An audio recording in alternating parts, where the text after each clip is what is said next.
El amor como forma de vida. Capítulo 4. El perdón. Dejar de ser presa de la ira. El perdón no es un acto esporádico, es una actitud permanente. Martin Luther King, Jr. El 2 de octubre de 2006, Charles Carl Roberts entró en una escuela Amish de una sola aula en Nickel Mines, Pensilvania, y mató a 5 alumnas antes de suicidarse. Los hechos sacudieron el país. Sin embargo, la historia que más sacudió al público, más incluso que la del asesinato, fue que horas después de la matanza, vecinos de la comunidad Amish ofrecieron a la esposa y los 3 hijos de Roberts su ayuda y su compasión. Dejaban claro que no guardaban rencor hacia Roberts y que querían reconciliarse con su familia. Días después, miembros de la comunidad Amish asistían al funeral de Roberts y creaban un fondo para contribuir a la manutención de su esposa e hijos. El perdón forma parte hasta tal punto de la actitud de esa comunidad que nadie se cuestiona si la justicia y la piedad deben extenderse también a un asesino. El amor es realmente una forma de vida para ellos. El perdón recurrir a la sinceridad, la compasión y la conciencia de uno mismo para reconciliarse con alguien que nos ha herido. La violencia, por muy horrible que sea, es algo que esperamos de los demás en la cultura actual. El perdón nos coge desprevenidos. Va en contra de lo que es de esperar. El mundo habría entendido que las familias de las 5 niñas asesinadas hubieran reaccionado con odio y hubieran buscado venganza. Sin embargo, la comunidad Amish de Pensilvania sabía que las heridas solo cicatrizarían mediante el perdón. Tú y yo tal vez no tengamos que perdonar a nadie en circunstancias tan dramáticas, o tal vez sí. Sin embargo, no importa cuáles sean las circunstancias, el perdón es una de las 7 cualidades esenciales del amor. Si queremos amar de verdad, tenemos que aprender a perdonar. Tenemos que perdonar las grandes ofensas tanto como las pequeñas ofensas cotidianas de los miembros de nuestra familia o del dependiente que nos cobra de más en la ferretería. Tanto si la ofensa es grande como pequeña, perdonar exige buscar la reconciliación para que nuestras relaciones tengan una influencia positiva en nuestra vida. ¿Cómo perdonar? 1. Cuando alguien me hace daño, lo más probable es que A. Deje de hablarle hasta que me pida perdón. B. Ignore lo sucedido y siga adelante con mi vida. C. Le haga ver a la persona lo que siento. 2. Si alguien a quien amo se niega a pedirme perdón. A. Me enojo y me voy. B. Finjo que no me importa. C. Le hago saber que estoy dispuesto a perdonarlo en cualquier momento. 3. Cuando me acuerdo de algún mal que me han hecho. A. Le recuerdo a la persona el daño que me hizo. B. Me digo a mí mismo que no debería recordar cosas como esa. C. Intento calmar la ira e invertir las energías en pensar en otra cosa. 4. Cuando me equivoco, lo más probable es que A. Intente convencer a los demás de que no ha sido culpa mía. B. Piense privadamente en mi error y me sienta mal por haberlo cometido. C. Busque a la persona a la que le he hecho mal y le pida perdón. 5. Cuando alguien me hace ver que me he portado mal. A. Me pongo a la defensiva y le echo la culpa a otra persona. B. Cambio de tema. C. Confieso que hice mal y pido perdón. ¿Cuántas veces has contestado la opción A de las preguntas del cuestionario? Si A ha sido tu respuesta más común, es probable que reacciones con ira cuando alguien te hace daño. Quizás deberías ser más consciente de cómo te afectan las iras. Si la respuesta más frecuente ha sido B, probablemente intentas evitar los conflictos en las relaciones, aunque eso implique permitir que una barrera se alce entre tú y la otra persona. El objeto de este capítulo es comprender por qué afrontar las ofensas, perdonar y librarse de la ira son tan importantes para amar de verdad. Pasión por la justicia, capacidad de amar. Recuerdo a un marido que me dijo una vez. Estaba tan enojado con mi esposa y su amante. Quería que ambos pagaran por el dolor que me habían causado, a mí y a mis hijos. Son sentimientos perfectamente normales si atendemos a la idea que todos tenemos de lo que está bien y lo que está mal. Somos seres irremediablemente morales. Cuando alguien se porta mal con nosotros, algo en nuestro interior nos dice, eso no está bien. Quien lo haya hecho debe pagar por ello. El poder transformador del amor auténtico no elimina la búsqueda de la justicia. Explica por qué, ante todo, queremos que se haga justicia. También estamos hechos para amar y recibir amor. Hay determinadas leyes de la naturaleza que gobiernan nuestras decisiones, y el deseo de justicia hace mucho que está arraigado en nuestro ser. El verdadero perdón solo se da cuando la justicia y el amor operan conjuntamente. Al mismo tiempo, todos tenemos la capacidad de hacer que el perdón esté más presente en nuestras relaciones a través del amor. La mayoría de los hijos aman a sus padres porque hay algo en su interior que les dice, los padres tienen que amar a los hijos, y los hijos, a los padres. La mayoría de las personas muestran un cierto amor hacia sus vecinos, compañeros de trabajo e, incluso, hacia los extraños. El equilibrio entre la justicia y el amor crea una tensión que aflora en los tribunales y en las relaciones más cotidianas. Escucha los comentarios de la gente cuando se alcanza un veredicto. El sentido de la justicia ha quedado en entredicho en este caso.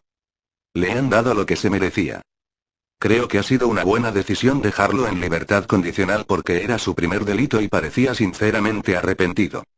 El reto que plantea vivir una vida de verdadero amor consiste en que, en medio de esa tensión, debemos perdonar a quienes nos han hecho daño, aún sin dejar de reconocer el mal que nos han hecho. El marido cuya esposa se fue con otro hombre me dijo más adelante. Volvió después de 3 meses y me dijo que había cometido un terrible error y que quería luchar porque nuestro matrimonio funcionara.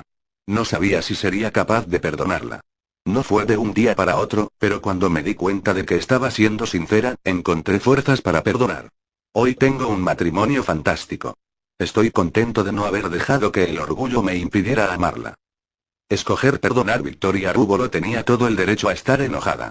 Tal y como dijo el fiscal del distrito que intervino en su caso, se había cometido contra ella un delito contra el que no había castigo lo bastante duro. Rubolo tuvo suerte de salir con vida después de que un gamberro de 18 años arrojara un pavo congelado de 10 kilos contra el parabrisas de su auto y le rompiera casi todos los huesos de la cara. El muchacho y sus amigos habían comprado el pavo con una tarjeta de crédito robada y se habían lanzado como locos a comprar de manera absurda, solo por diversión. Rubolo estuvo 10 horas en el quirófano, en coma inducido, y pasó un mes en el hospital antes de poder volver a su casa, donde estuvo meses haciendo terapia de rehabilitación.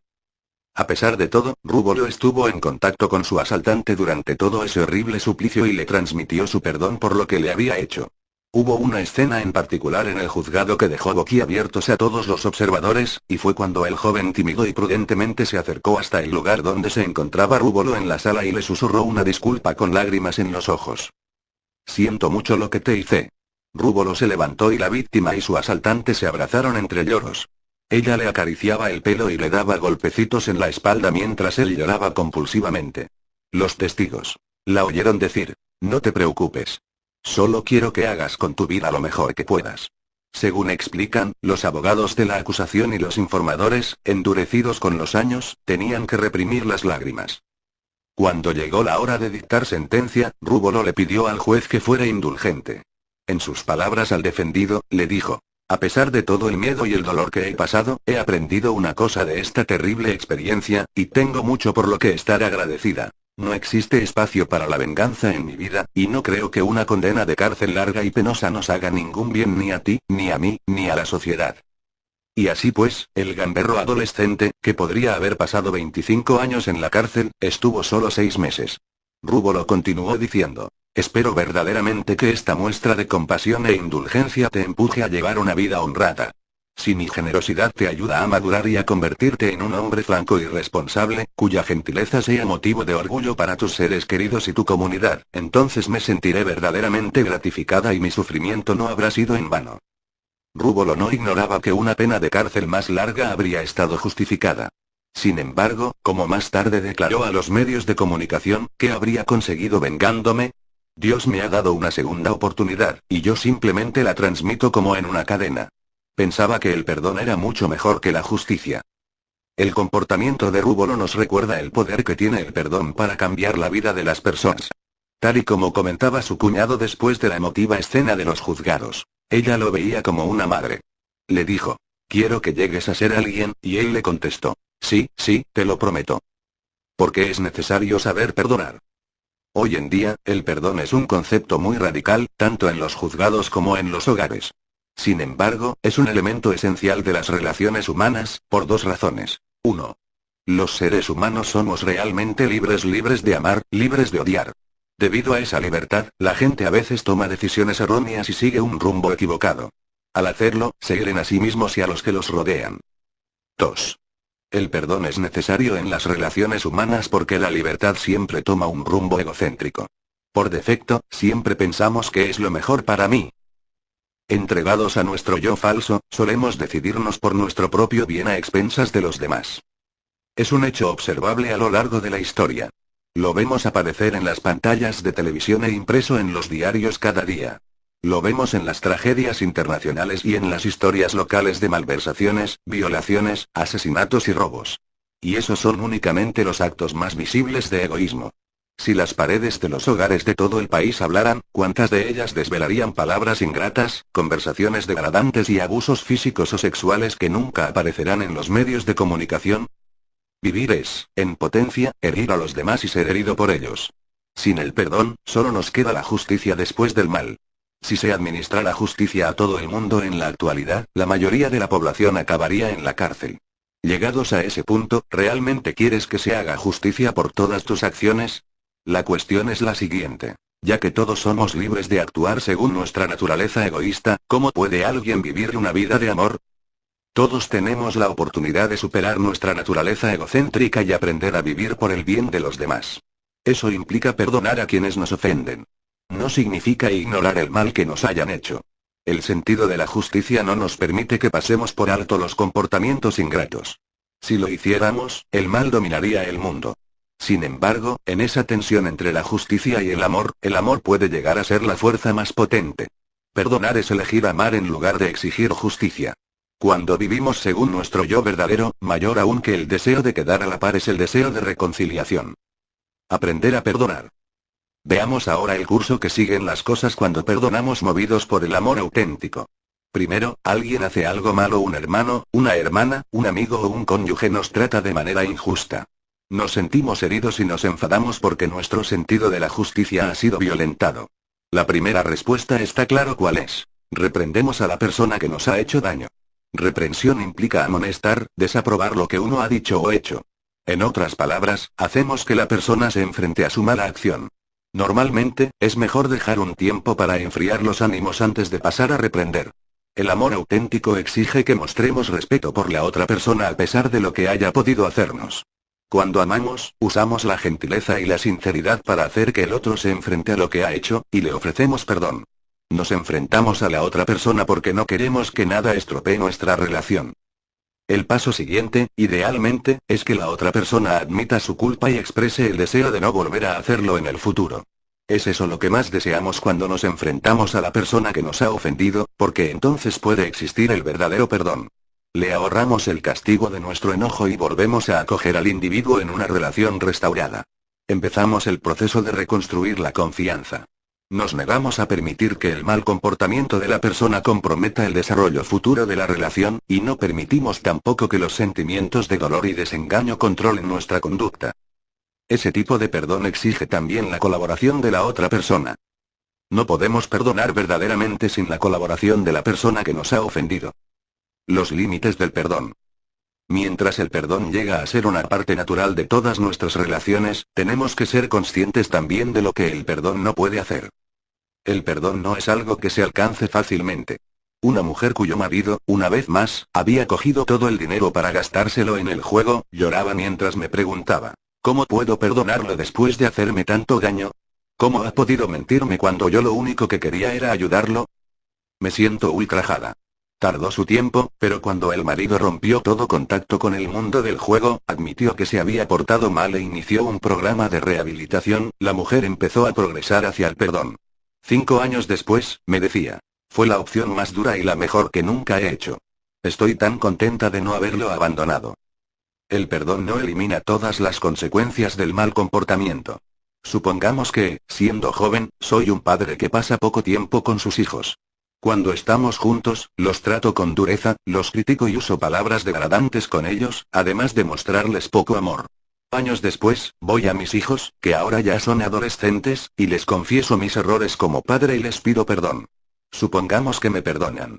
Su perdón no cura todas las heridas emocionales del pasado. No me devuelve todas las oportunidades perdidas de pasar un tiempo positivo y amar a mis hijos. Lo que el perdón hace es inaugurar la posibilidad de que en el futuro nuestra relación sea mejor. Con el tiempo, con más diálogo y, tal vez, con asesoramiento, es posible que mis hijos lleguen a sanar de todo el mal que les he causado.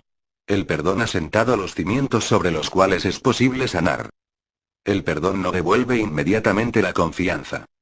La mujer joven que se ha sentido herida por el comportamiento falso de su amiga tal vez la perdone cuando admita lo que ha hecho y cambie de conducta. Sin embargo, la traición ha destruido la confianza, y ésta solo puede reconstruirse intentando ser digna de ella en el futuro. El perdón abre la puerta a la posibilidad de renovar la confianza con el tiempo. El perdón solo no basta para recuperar la confianza, pero sin perdón la confianza no puede recuperarse. El perdón no elimina el dolor del recuerdo. Todo lo que nos sucede en la vida queda registrado en el cerebro, y es posible que una experiencia dolorosa regrese a nuestra conciencia una y otra vez.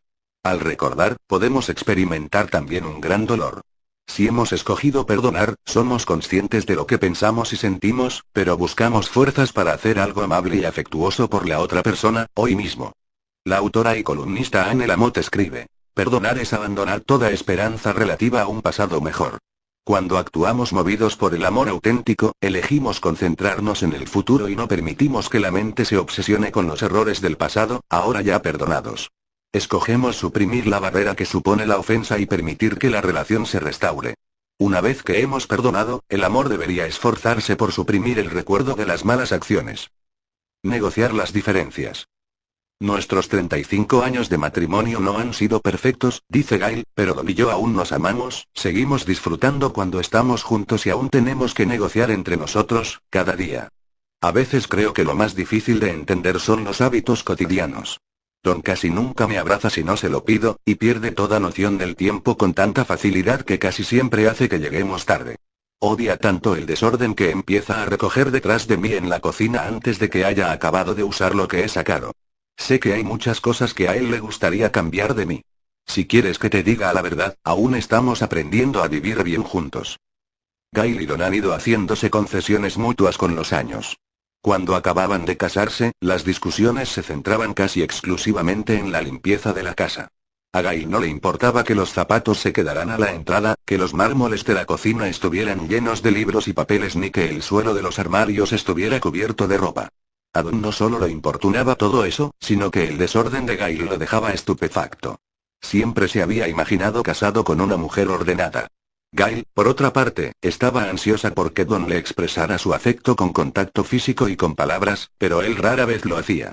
Más de una vez él le decía en broma: te quiero. Y si cambio de opinión, ya te lo diré. Después de más de 3 décadas de matrimonio, Gail y Don siguen aprendiendo a amarse a pesar de los respectivos defectos. Don es mucho más tolerante con el desorden que hay en casa. Gail intenta recoger las zonas comunes de la casa con más frecuencia, porque es consciente de que es una forma de amar a Don. No deja de decirse a sí misma que Don le expresa su amor cada vez que le arregla el auto o le prepara la cena. Él, por su parte, intenta hacer que su esposa se sienta segura de él, no solo en los aniversarios y cumpleaños, sino también día tras día. La simple irritación por la conducta de otra persona no exige que perdonemos ni nos disculpemos. La irritación requiere más bien que negociemos para que la persona cambie su conducta o para que nosotros seamos capaces de aceptarla. Igualmente, los choques de personalidad no exigen perdón. Una persona puede ser ordenada por naturaleza, mientras que otra es espontánea. Si esas dos personas trabajan o viven juntas, es probable que se genere tensión. La tensión exige diálogo, comprensión y aceptación de las diferencias. No exige perdón. Por supuesto, aprender a negociar las diferencias no siempre es fácil. A veces respondemos a la irritación con palabras ingratas o de condena. Cuando eso sucede, debemos disculparnos y buscar el perdón de la otra persona. Cualquiera que tenga un matrimonio o una amistad comprometida sabe que amar implica pedir perdón muchas veces, precisamente porque sabes que tu conducta ha podido herir a la otra persona. Tal y como han descubierto Don y Gail, estar dispuesto a perdonar las pequeñas ofensas es un paso hacia experimentar el amor como forma de vida. Hábitos a adquirir. Practicar el perdón en las cosas pequeñas y pedir disculpas aún por las pequeñas ofensas. Cuando es necesario el perdón. La matanza de Amish en Pensilvania tal vez no habría tenido lugar si el asesino hubiera pedido y recibido perdón por un incidente de su juventud. En su nota de suicidio, Roberts afirmaba que lo perseguía el recuerdo de haber abusado sexualmente de 2 personas jóvenes de su familia 20 años atrás. Es probable que nunca lleguemos a saber la verdad que hay detrás de las palabras de Roberts, ni cómo las acciones perniciosas del pasado incidieron en lo que hizo ese día de octubre. Si sabemos que el perdón, tanto el que se da como el que se recibe, puede darnos la curación y cambiar nuestra vida. Para amar auténticamente, debemos admitir la culpa y no repetir los errores, a la vez que nosotros perdonamos también a los demás. Si eres tú quien ha cometido la ofensa y has hecho daño a alguien, toma la iniciativa e intenta reconciliarte con la persona a la que has ofendido. Si no intentas reconciliarte inmediatamente, y si la persona elige reprenderte y hacer que te enfrentes a tu mala acción, lo más sabio es que admitas que has actuado mal e intentes reconciliarte. Si te pillan intentado echarle a otro la culpa de tus actos, o si te has negado a admitir lo que has hecho y arrepentirte por ello, te pido encarecidamente que reconsideres la vía que has elegido. Si no consigues disculparte y buscar el perdón de la otra persona, la ofensa se levanta como una barrera entre tú y el otro. Cada barrera que levantas te lleva a un mayor aislamiento. El perdón es crucial para tu propia curación, así como la de los demás. Cuando ofendemos a los demás, el reto que se nos plantea para llevar una vida llena de amor es aceptar la responsabilidad de los propios errores, cambiar el mal comportamiento y pedir perdón a la persona a la que hemos ofendido. Cuando hacemos eso, es posible restaurar la relación. No existe una relación positiva a largo plazo que no exija confesión, cambios de conducta y perdón. No tenemos por qué ser perfectos para tener una buena relación, pero sí que debemos estar dispuestos a gestionar nuestros errores de forma realista. No existe una relación positiva a largo plazo que no exija confesión, cambios de conducta y perdón. Amar a la persona que se niega a disculparse. Si plantas cara de forma afectuosa a quien te ha hecho daño, en muchos casos la persona admitirá el mal que ha hecho y te pedirá perdón por ello. Por otra parte, también es posible que la persona niegue haber hecho nada mal y se sienta insultada por la acusación. Si sabes que tu información es correcta y presentas pruebas a la persona que te ha ofendido, lo normal es que se vea forzado a admitir que te ha tratado mal. No obstante, también es posible que no esté dispuesto a cambiar de conducta. En ese caso, el deseo de amar verdaderamente impone que actúes y pienses de manera distinta. Hábitos a adquirir. Si la persona que te ha hecho daño no quiere o no sabe disculparse, recuerda que siempre es posible deshacerse de la ira que sientes hacia ella. 1. Liberar a la otra persona. Jamie hacía 2 años que dirigía un gimnasio cuando se supo que el dueño estaba malversando fondos, además de mentir compulsivamente sobre todo, desde su infancia hasta su familia, pasando por su situación financiera. Todo el entusiasmo que tenía Jamie con respecto al futuro de la empresa y todos los planes soñados junto con el dueño se vinieron abajo repentinamente. El jefe en quien había confiado la había traicionado. Ya no podía ni siquiera hablar racionalmente con él, porque insistía en seguir mintiendo. En medio de todo eso, Jamie se enfrentaba al tratamiento de un cáncer y a una inesperada carga de trabajo. Al principio estaba muy enojada, explica. Después, mientras estaba en una de las sesiones del tratamiento médico, pensé, no quiero que la ira ocupe el más mínimo espacio en mi cerebro en estos momentos. Decidí que el tratamiento contra el cáncer de ese día debía servir también para luchar contra la ira. Casi podía sentir cómo la amargura salía de mi cuerpo. Aunque Jamie sigue negociando las repercusiones del comportamiento de su jefe, ahora habla sin rencor de la situación. Está logrando que el amor sea más fuerte que el daño que le han hecho. Cuando alguien te ha hecho daño y se niega a pedirte perdón, el reto que se te plantea no consiste en perdonarlo, sino en librarte del daño y la rabia y, a la vez, liberarlo a él. Si la persona que te ha ofendido admite el error y hace un cambio positivo en su vida, entonces puedes perdonarla. Si no, las consecuencias de sus acciones ya le llegarán en el momento oportuno, sin que tengas tú que contribuir a ello. Liberar a una persona es muy diferente de perdonarla. No lleva a la reconciliación, pero sí que te libera a ti emocional y espiritualmente para que puedas llegar a ser la persona que deseas ser.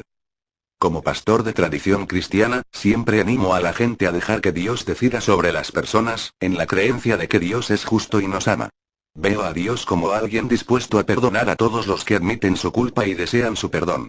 No me siento obligado a buscar venganza, ya que yo he escogido librarme de la ira y liberar a la persona que me ha hecho daño y dejar a esta última en manos de la justicia y el amor divinos. Entonces estoy preparado para el segundo paso. 2. Admitir los propios fallos. El segundo paso para librarse del dolor y la ira que se sienten cuando alguien te trata mal es admitir los propios errores en la situación. Si alguien se ha portado mal contigo, es legítimo que te enojes. Deberías estar enojado. Pero la ira fue concebida para visitarnos, no para que habitara permanentemente en nosotros. La ira nos motiva a confrontar a la persona que nos ha ofendido y buscar la reconciliación. Cuando la conservas en tu interior sin dejar de darle vueltas, esta se transforma en amargura y, posteriormente, en odio. Ambas emociones y actitudes son destructivas para quien las alberga. Podrían llevarte incluso a arremeter con violencia contra quien te ha hecho daño. La ira fue concebida para visitarnos, no para que habitara permanentemente en nosotros. Todos hemos leído historias de empleados furiosos que han vuelto a su antiguo lugar de trabajo y han disparado contra sus superiores o sus compañeros de trabajo. Más normal todavía es que hayamos lanzado diatribas verbales contra alguien que nos haya hecho daño. Cuando nos obsesionamos con el propio dolor y la propia ira, somos culpables de conducir mal nuestras propias pasiones. Si alguna vez necesitamos ayuda y consejo para gestionar nuestras emociones es cuando un amigo o alguien de la familia nos ha hecho daño. Admitir el propio fracaso a la hora de gestionar el dolor y la rabia de forma positiva nos libra de un mayor resentimiento. 3. Devolver el bien cuando recibimos el mal. El tercer paso es un paso de gigante. Consiste en devolver el bien por el mal. Por naturaleza, somos amables con quienes son amables con nosotros. Somos afectuosos con quienes nos muestran su amor. Pero cuando el amor es una forma de vida, los requerimientos son mucho más elevados. Expresar amor incluso a quienes nos maltratan. Una mujer, Elise, me explicaba que cuando era niña le gustaba apoyar la cabeza en el abrigo de pieles de su madre cuando se sentaban juntas en la iglesia. Le encantaba la suavidad de la piel contra la mejilla y el calor de estar cerca de alguien. Su madre, sin embargo, la reprendía y se mostraba distante, y siempre la empujaba para separarla de ella para que no le manchara el abrigo. Al hacerse adulta, Elise hubo de esforzarse durante años para superar el sentimiento de rechazo y el dolor que había experimentado de niña. Cuando intentaba expresarle lo que sentía a su madre, ya anciana, esta cambiaba de tema. Al morir su padre, Elise veía cómo su madre cargaba a solas con la pena. Al verla sentada en el banco delantero en el funeral de su padre, Elise se sentó a su lado y la rodeó con el brazo. Sin decir palabra, su madre, exhausta, apoyó la cabeza en el hombro de Elise y cerró los ojos. Para Elise, fue un paso decisivo para curar las heridas el dejar que su madre reclinara la cabeza contra ella como un niño, de un modo que ella misma no conocía. Demostró verdadero amor al responder con compasión a la persona que la había herido. 4. Utilizar bien el dolor. Si tratas con una persona que se niega a pedir perdón, tus reflexiones internas son de vital importancia para aprender a dar los 3 pasos que acabamos de exponer y aliviar tu propio sufrimiento interno. Cuando liberas a la persona que te ha hecho daño, reconoces tus propios errores en la gestión de la situación e intentas amar a la persona que te ha ofendido, quedarás libre para continuar con tu vida y usar tu tiempo y tus energías de manera constructiva. Dudo que Victoria Rubolo hubiera sido capaz de ofrecer a su asaltante una vida mejor si no se hubiera librado de la ira que sentía hacia él. Como muchas de las historias que han tenido lugar en nuestra vida, su dolor y su perdón dan muestra de la capacidad de los seres humanos para hacer daño a los demás, así como de la capacidad que todos tenemos para librarnos de la ira y usar el tiempo y la energía para ayudar a los demás. Rival del perdón: el temor. En el momento en que debemos decidir si intentamos reconciliarnos o no, siempre es útil nombrar los temores que se interponen en nuestro camino. La persona se negará a pedir disculpas. Tendremos que admitir que nos ha dolido su comportamiento. Tendremos que admitir nuestra parte de culpa en la ofensa. La otra persona pensará que el perdón le da derecho a hacer daño. Cuando reconocemos todos esos temores, podemos responder a ellos con toda la verdad sobre el perdón. Aun cuando la negativa de la otra persona de disculparse hace que sea imposible la reconciliación, seguimos teniendo la opción de librarnos de la ira que sentimos. La vulnerabilidad es una parte importante de las relaciones. Si admitimos que algo nos ha dolido, los demás es más probable que admitan el daño que nos han causado. La admisión de culpa nos enseña el poder del perdón y debe ser parte de nuestra vida si queremos amar de verdad. No podemos controlar la reacción de los demás a nuestro perdón. Si tenemos la oportunidad de perdonar en una relación, el amor auténtico nos dice que debemos perdonar. El temor es uno de los rivales del perdón, pero no es tan fuerte como el amor. Cuando amamos a quienes nos han hecho daño, nos libramos de nuestros temores para disfrutar de las relaciones como nunca antes habíamos disfrutado. Adquirir la capacidad de perdonar. Courtney siempre le había preparado un plato como regalo a la maestra de su hijo al acabar el curso. No obstante, la relación con la señora Cooper, la maestra de segundo curso, era una pelea continua. Hunter había tenido miedo a ir a la escuela todo el año a causa de su lengua mordaz y la rapidez con que se enfadaba. Courtney pensaba que la forma de enseñar de la señora Cooper era perjudicial para Hunter y los demás niños. A pesar de las numerosas reuniones con ella y con el director, la señora Cooper no había titubeado en su forma de enseñar y no dejaba de repetirle a Courtney que era demasiado blanda con Hunter. Courtney se esforzaba por librarse de la rabia que sentía hacia la mujer que le había amargado el curso a su hijo y que no admitía ninguna clase de culpa. Sin embargo, la última semana de curso descubrió también que la señora Cooper tenía un dolor constante en la espalda, una complicada vida familiar y una gran cantidad de trabajo con las evaluaciones y el papeleo de la escuela. Así que Courtney no se limitó a prepararle un plato discreto, sino que le hizo un plato enorme de pollo al horno con puré de papas. Cuando se lo llevó a la señora Cooper el último día de clase, Courtney le agradeció con sincero aprecio lo mucho que se había esforzado por educar a Hunter. De palabra, y con sus acciones, estaba reconociendo que la señora Cooper era la mejor maestra que había conocido dadas las difíciles circunstancias, además de reconocer que también ella había tenido un año muy difícil. Con su predisposición a perdonar en lugar de juzgar, a mostrar compasión más que a exigir justicia, Courtney mostraba las cualidades de una persona que es capaz de perdonar. Una persona capaz de perdonar está siempre dispuesta a hacerlo cuando le piden disculpas. Cuando no se las piden, una persona capaz de perdonar toma la iniciativa y se enfrenta afectuosamente a la otra persona por lo que ésta ha hecho mal y le ofrece su perdón. Una persona capaz de perdonar no se revuelca en el dolor ni explota de rabia, sino que invierte la energía en buscar la reconciliación.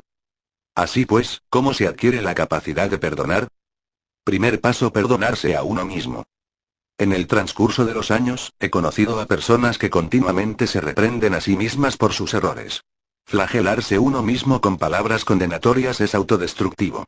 Decir cosas como no puedo creer lo que he hecho. He sido tan idiota. ¿Cómo he podido ser tan insensible? He herido a la persona que más quería. No sé si me perdonaré lo que he hecho, tal vez sea apropiado como parte de la admisión de culpa, pero una vez has recibido el perdón, ya no hace falta seguir pensando de esa manera. Cuando el recuerdo de los errores pasados te asalta de nuevo y vuelves a sentir el dolor, debes perdonarte a ti mismo igual que te han perdonado los demás.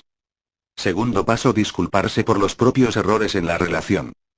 Hablar con franqueza de las ofensas hace que comprendamos lo importante que es perdonar si queremos que prospere la relación. Un joven me decía una vez: siempre he creído que la gente no debería ser tan sensible. Llevaba años contando chistes de contenido racial.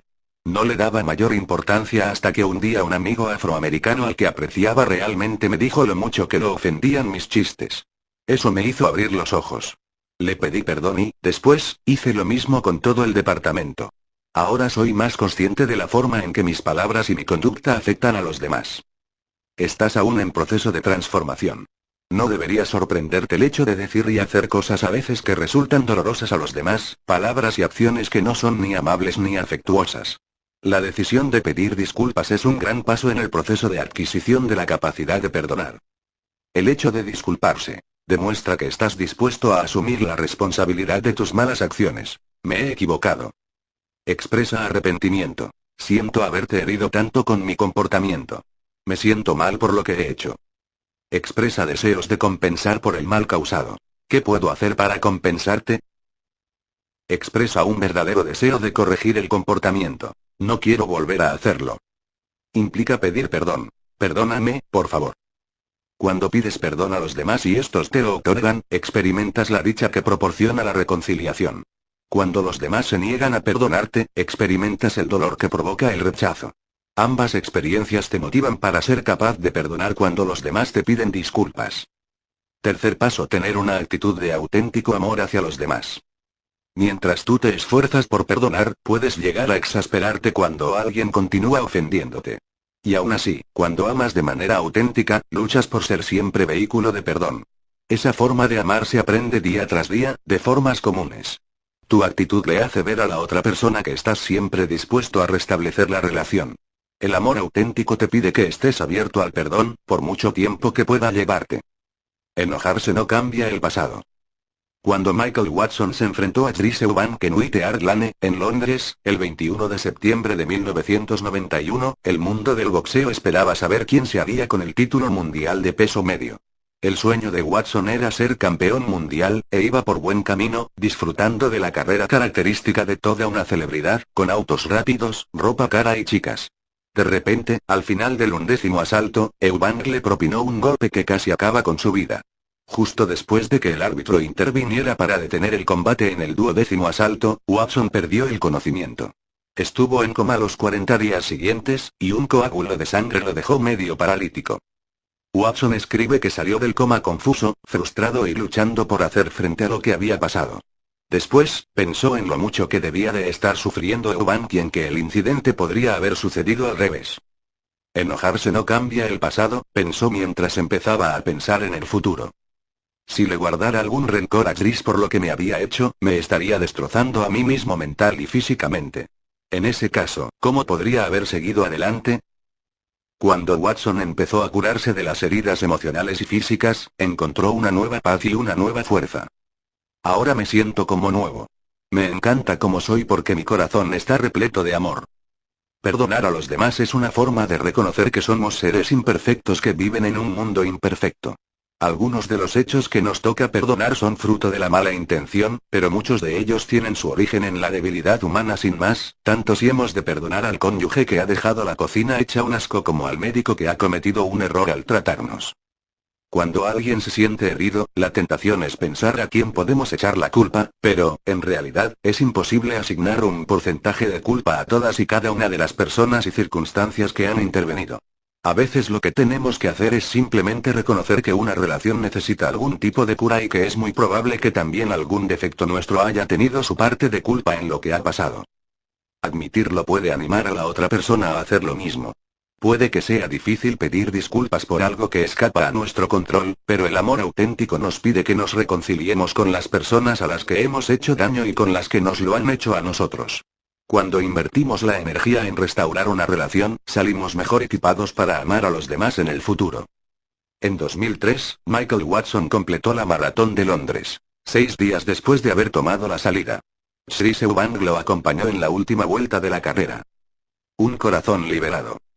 Los abusos empezaron cuando tenía 5 años. Katie siente dolor físico y náuseas solo de hablar de ello. No puede comer durante horas después de las sesiones de terapia. Su padre abusó sexualmente de ella, con amenazas de muerte, durante la infancia. Después de que sus padres se divorciaran, el padrastro de Katie siguió abusando también de ella hasta los 15 años. Ambos hombres invitaban a otros hombres a participar en actos inenarrables contra la niña. Durante años, Katie sabía que habían abusado de ella, pero no era capaz de recordar los detalles de la implicación de su padre. Conforme avanzaba la terapia, empezó a preguntarse en qué medida su padre había sido responsable de su dolor cuando era niña.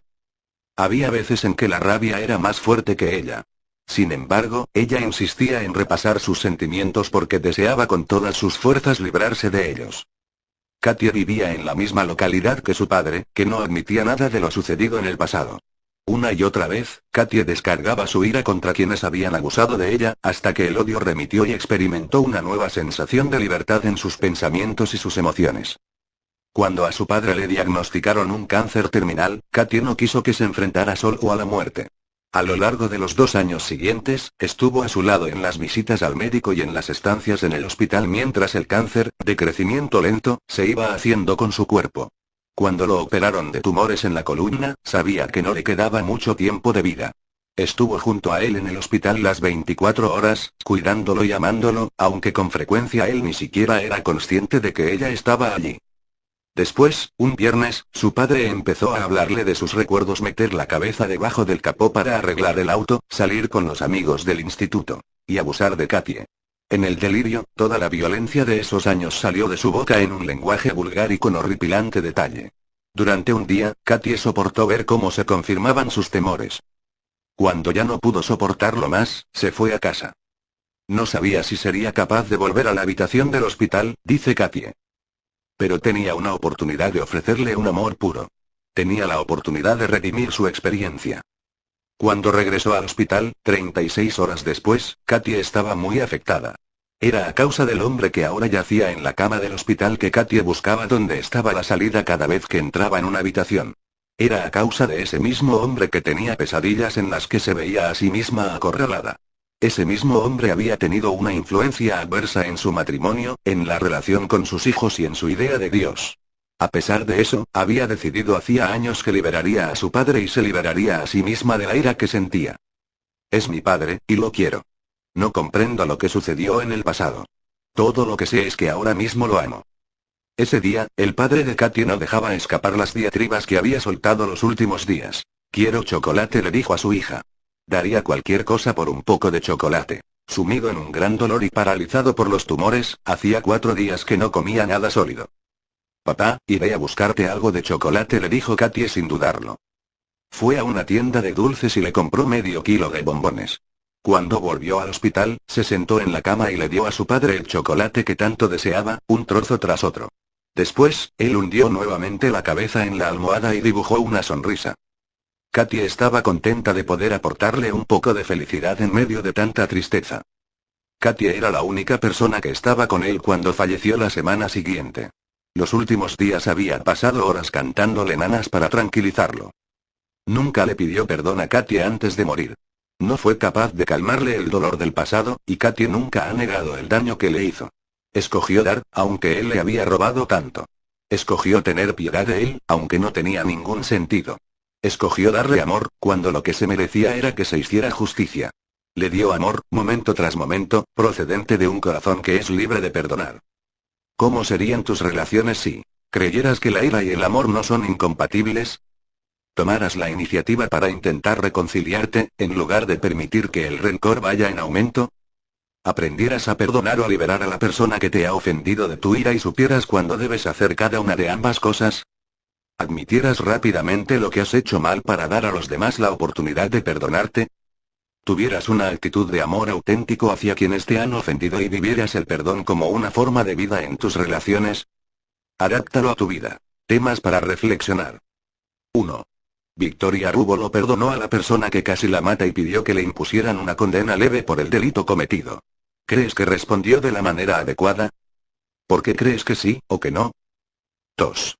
Las decisiones que tomas en la vida diaria, es más probable que demuestren justicia, amor o ambas cosas. ¿Por qué? 3. ¿Has visto alguna vez que alguien devuelva el bien cuando ha recibido el mal en una relación? ¿Qué efecto tuvo eso en las personas implicadas? 4. Piensa en una situación de la semana pasada en que alguien te haya hecho daño o te haya molestado. ¿Cuál fue tu respuesta? ¿Refleja tu respuesta una actitud amorosa? Si tuvieras que volverlo a hacer, ¿qué cambiarías de tu comportamiento?